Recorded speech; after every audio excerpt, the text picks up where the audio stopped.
No, you look good just the way you are. Superb. Gordon, it's good to be here with you, and you too, Keith. And I'm just going to start off, actually, Keith, with a wee word. You've been here, I was just reckoning, for over 35 years, just part of the church. And you and Eileen came mid-70s. In a nutshell, what has that been like? What's it been like being part of the church in Castlemilk over these years? I suppose it changes a lot. I mean, we've been through various phases of the church's ministry with various pastors and so on. But I'm really sure that the Lord brought us here through various means. And I suppose in various ways over the years we've seen him work and do things. There have been quite a number of conversions in Castlemilk, but it doesn't add to the church's numbers in the long term because people move on.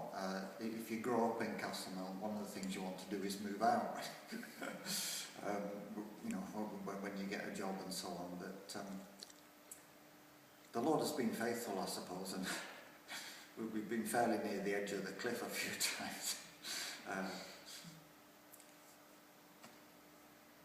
And I suppose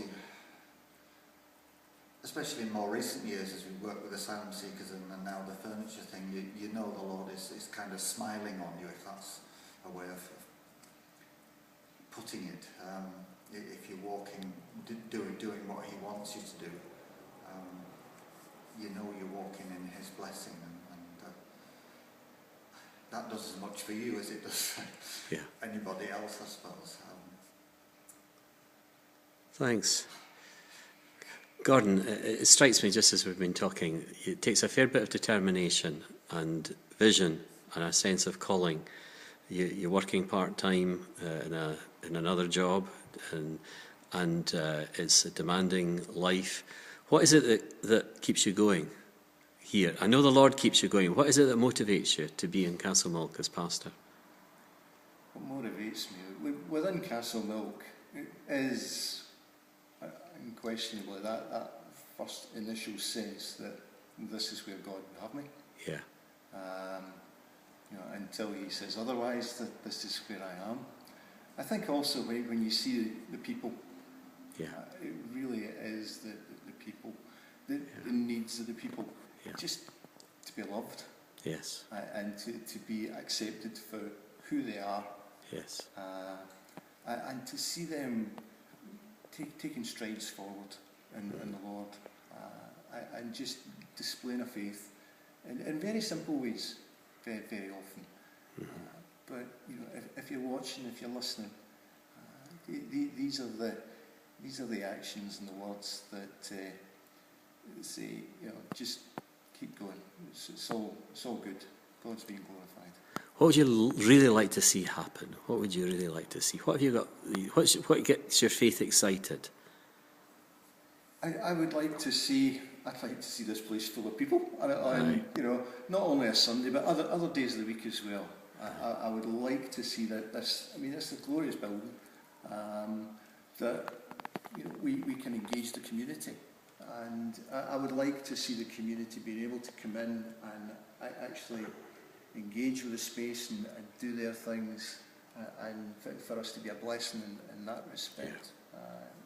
I think that would be really good.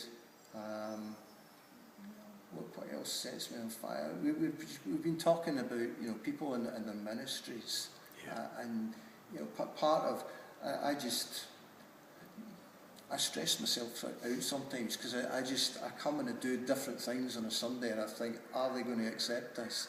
And it's just with a view to getting people to recognise you can display your faith in a number of ways. Yeah. Just go do it. Yeah. Yeah. You're part of a union of 167 churches, and how would you really like the wider union to support you? How could we support you more? I think we were both away at Assembly. I think we always come away from Assembly with a sense of upbuilding, encouragement. Yes. That there's always that recognition that we're not alone, that we are part of a bigger fellowship. I think, your prayers for us here in what is a unique situation in many ways socially, we would welcome that. But as we've said, there's no quick fixes to very much of anything, and so we're blessed to be part of the union, and to recognise that if we have anything that we do actually need help with, we have somewhere we can go. Thank you so much for your responses to unprepared questions and great answers. The Lord bless you richly in your work. Thank you. Thank you.